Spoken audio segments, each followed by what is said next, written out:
sommes de retour en direct dans cette édition du 24 janvier 2025 du live de TV Finance, votre émission quotidienne qui se charge pour vous de décrire et d'analyser l'actualité pour en expliquer éventuellement les impacts sur les marchés financiers et désormais pour nous expliquer comment le CAC 40, l'indice phare parisien, se construit techniquement, graphiquement. Eh bien, je retrouve sur le plateau de TV Finance Antoine Quesada. Bonjour Antoine. Bonjour Antoine. Merci Antoine d'être avec nous ce matin. Antoine Quesada, pour qui ne le sait pas, vous êtes trader, formateur et coach chez AQTS.fr.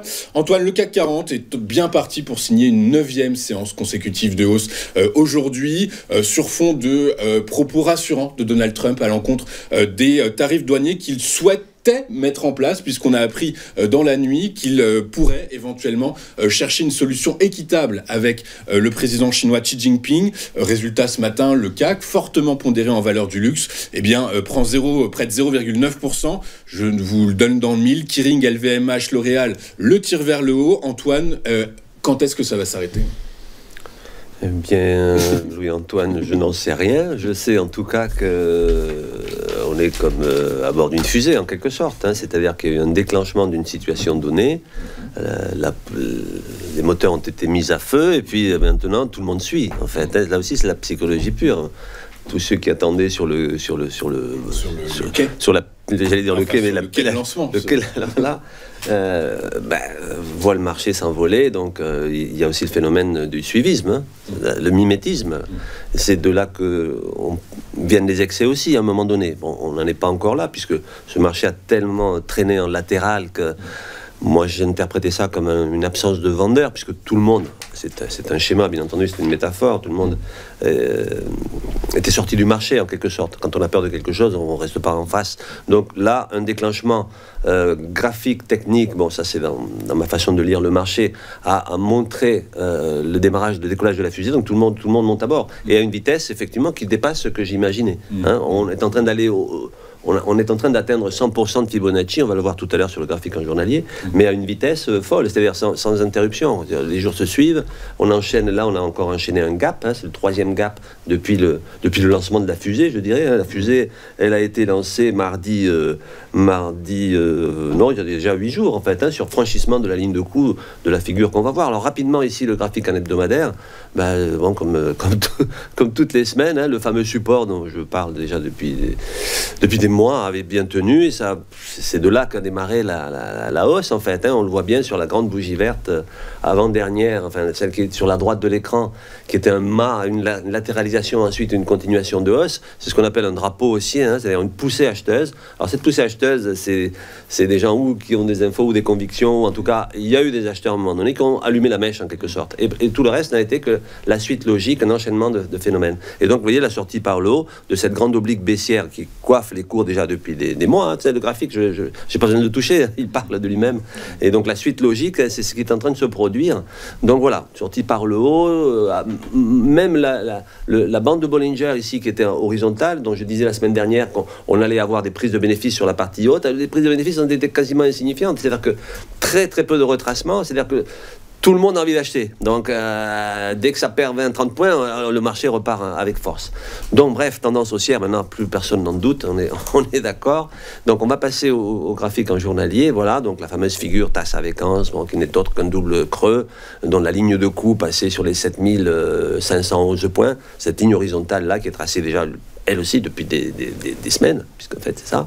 Et donc, la cassure, la fameuse cassure qu'on attendait, voilà, qui s'est produite il y a une dizaine de jours, avec un premier objectif, je parlais des 50% de Fibo, on les a atteints rapidement sur 2 séances, les 7721, et ensuite le 61,8% de Fibo, ce fameux 61,8% de Fibo, que l'on a atteint mardi dernier, et sur lequel on a clôturé. Si vous regardez la clôture de mardi dernier, ça m'a fait sourire en le voyant, on a clôturé sur 7770 points, c'est-à-dire pile les 61% de Fibo. Je me permets de vous couper. Ok, la construction graphique est belle, c'est propre, ça monte. Et même on est en train de dépasser les 100%. Est-ce qu'on peut remettre le graphique, donc les 100% à 8260 points, on y va ou pas? C'était ma question. Est-ce qu'on regarde raisonnablement vers... Attention, les 100% de la figure chartiste de Fibo, c'est 7000...